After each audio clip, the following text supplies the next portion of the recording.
India के शहर कोलकाता में एक second year post graduate student और एक चेस्ट स्पेशलिस्ट डॉक्टर मोमिता का रेप और ब्रूटली मर्डर होता है।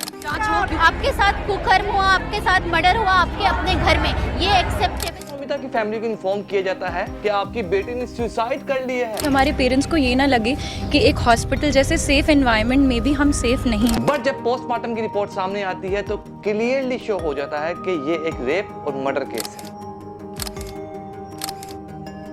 7,000 लोग 12:40 में हॉस्पिटल के इमरजेंसी एरिया में आते हैं और प्रॉपर्टी को नुकसान पहुंचाने की कोशिश करते हैं। कौन थे वो 7,000 लोग? 25 लोगों को अरेस्ट कर चुके हैं और इन जो 25 लोग जो अरेस्ट हुए हैं ज्यादातर उनमें से ज्यादातर लोग जो हैं हमने बेसिकली वीडियोग्राफ और फोटोग्राफ्स जो हैं सोशल मीडिया बताऊंगा कि क्या हुआ था उस दिन और कौन रिस्पॉन्सिबल है इस पूरे सीन में, सिर्फ एक इंडिविजुअल या पूरी गवर्नमेंट। 38 साल के डॉक्टर मोमिता देवनाथ एक second year post graduate student और आरजी कर मेडिकल कॉलेज में चेस्ट स्पेशलिस्ट डिपार्टमेंट में एज अ ट्रेनी काम कर रही थी। दोस्तों ये बताता चलूं कि डॉक्टर मोमिता देवनाथ की स्पेशलिटी चेस्ट मेडिसिन में थी। हर रोज की तरह 7 अगस्त 2024 को डॉक्टर मोमिता देवनाथ आरजी कर मेडिकल कॉलेज में आई, बट यहाँ पे ड्यूटी 36 घंटे लंबी होगी और इतनी लंबी ड्यूटी में थक जाना एक नॉर्मल सी बात है। 9 अगस्त 2024 को डॉक्टर मोमिता देवनाथ ने थोड़े से रेस्ट करने का फैसला किया सेमिनार हॉल में, जिसे पावर नैप कहा जाता है। पावर नैप यूजुअली 25 से 30 मिनट का होता है, बट जब कई घंटे गुजरने के बाद भी doctor Moumita Debnath seminar hall से बाहर नहीं निकली तो ये एक थोड़ी सी घबराने वाली बात थी। डॉक्टर मोमिता देवनाथ के कुलीग्स ने नोटिस किया कि डॉक्टर मोमिता तो मिसिंग है। तब उन्होंने सर्चिंग स्टार्ट कर दी। यहाँ पे हॉस्पिटल स्टाफ ने भी सर्चिंग की और 4th फ्लोर पे जब सेमिनार हॉल में देखा डॉक्टर मोमिता देवनाथ अराउंड 9:40 यानी कि सुबह के 9:40 के इर्द गिर्द पाएगी half naked. Doctor Moumita Debnath की आंखों से प्राइवेट पार्ट से ब्लीडिंग हो रही थी। हवस में इंसान कितना पागल हो जाता है। असिस्टेंट सुपरिटेंडेंट की तरफ से डॉक्टर मोमिता देवनाथ के घर वालों को कॉल की जाती है कि आपकी बेटी ने सुसाइड कर ली है। You know, hospital reputation. Doctor Moumita Debnath की मर्डर की खबर सुनकर डॉक्टर मोमिता देवनाथ के जूनियर्स और कुलीग्स जो हैं वो इमीडिएटली प्रोटेस्ट स्टार्ट कर देते हैं। दोस्तों ये बताता चलूं कि ये प्रोटेस्ट कोलकाता में बहुत ही बड़ी तादाद में होते हैं। स्टूडेंट ऑर्गेनाइजेशंस जो हैं वो रैलीज को ऑर्गेनाइज करती हैं, मैनेज करती हैं और चलाती हैं प्रोटेस्ट के लिए। यहाँ पे एक गौर करने वाली बात है कि ये प्रोटेस्ट जो है पीसफुल थे, बट इस पीस को खराब करने वाले 7,000 लोग अराउंड रात के 12:40 में आते हैं हॉस्पिटल के इमरजेंसी एरिया के अंदर।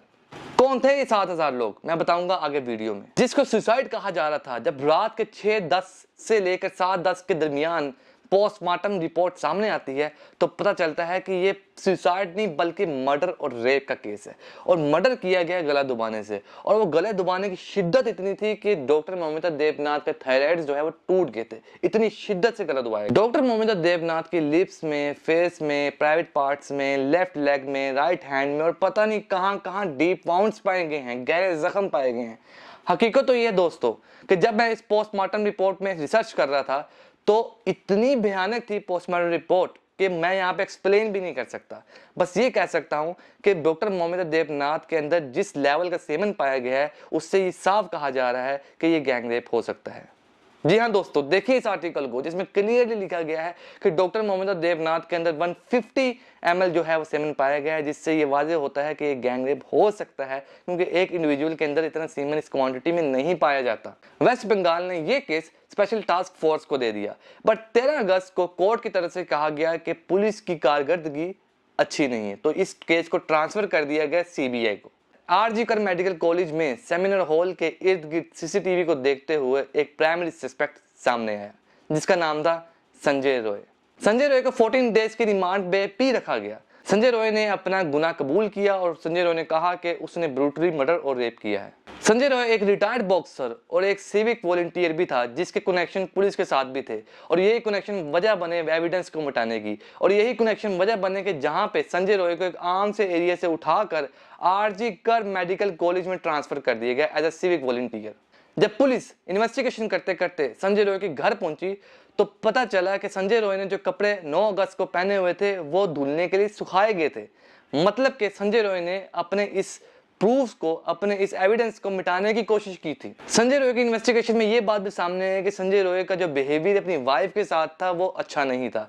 वो अपनी वाइफ को इन प्रेगनेंसी फिजिकल अब्यूज करता था, जिसकी कंप्लेंट संजय रॉय की मदर इन लॉ ने कालीघाट पुलिस स्टेशन में भी की। मगर बात इतनी सादा नहीं है दोस्तों। 13 अगस्त को ये केस सीबीआई को ट्रांसफर कर दिया गया और 15 अगस्त को अराउंड रात के 12:40 में हॉस्पिटल में आते हैं 7,000 लोग इमरजेंसी एरिया में, जो एविडेंस को मिटाने की कोशिश करते हैं। कौन थे ये 7,000 लोग? कुछ हाई प्रोफाइल केसेस, कुछ हाई प्रोफाइल फेसेस भी इस केस में शामिल थे। सीबीआई की इन्वेस्टिगेशन के मुताबिक इस केस में कुछ हाई प्रोफाइल नाम भी शामिल हैं। जी हाँ दोस्तों, देखिए इस आर्टिकल में कि जहां पे बताया गया है कि सीबीआई ने किस तरह क्लियरली 19 लोगों को इन्वेस्टिगेट किया, जिसमें से आधे लोगों ने यह कहा कि हाँ इस हॉस्पिटल में, हाँ इस कॉलेज में ऑर्गन ट्रैफिकिंग होती थी। अब सीबीआई के सोर्सेज के मुताबिक ये कहा जा रहा है कि इन हाई प्रोफाइल केसेस, इन हाई प्रोफाइल फेसेस के नाम जो हैं वो जल्दी सामने आ जाएंगे, ऐसी उम्मीद की जा रही है। सीबीआई के रिसोर्सेज के मुताबिक इस इन्वेस्टिगेशन में संजय रॉय के अलावा 4 नाम और सामने आए, जिसमें 3 डॉक्टर्स और एक हाउस स्टाफ मेंबर भी शामिल था, जो डायरेक्टली लिंक थे पॉलिटिकल पार्टीज के साथ और जिनका डायरेक्टली लिंक था ड्रग्स ट्रैफिकिंग में। मैं जब रिसर्च कर रहा था इस टॉपिक के ऊपर और जब मैंने इंडिया टुडे का ये आर्टिकल देखा तो मुझे पता लगा कि संजय रॉय कह रहा है कि मुझे फांसी दे दीजिए। बट बात इतनी सादा नहीं है दोस्तों, कि जिस तरह सीबीआई की इन्वेस्टिगेशन में क्लियरली पता चल रहा है कि कुछ तो डिफरेंट था। ये सिंपली एक रेप केस या एक मर्डर केस नहीं था, इसमें कुछ तो चीजें और शामिल थी जो कि इन्वेस्टिगेट करना बाकी थी। क्योंकि यहाँ पे ड्रग्स ट्रैफिकिंग हो रही है, यहाँ पे ड्रग्स ट्रैफिकिंग के कनेक्शन निकल रहे हैं, यहाँ पे ऑर्गन ट्रैफिकिंग के कनेक्शन निकल रहे हैं। क्या लगता है दोस्तों आपको, कुछ जानती थी डॉक्टर मोहम्मदा देवनाथ कि जिनकी जुबान चुप करवाने के लिए सब कुछ किया गया? क्या लगता है दोस्तों आपको कि क्या सजा देनी चाहिए संजय रॉय को? जी हाँ दोस्तों, आज की वीडियो में इतना था। Thanks for watching this video. I hope आपको ये वीडियो पसंद आई होगी। कुछ गलती कर दी, कुछ मिस्टेक कर दी तो you can correct me in the comment section. Thanks for watching this video. Allah Hafiz.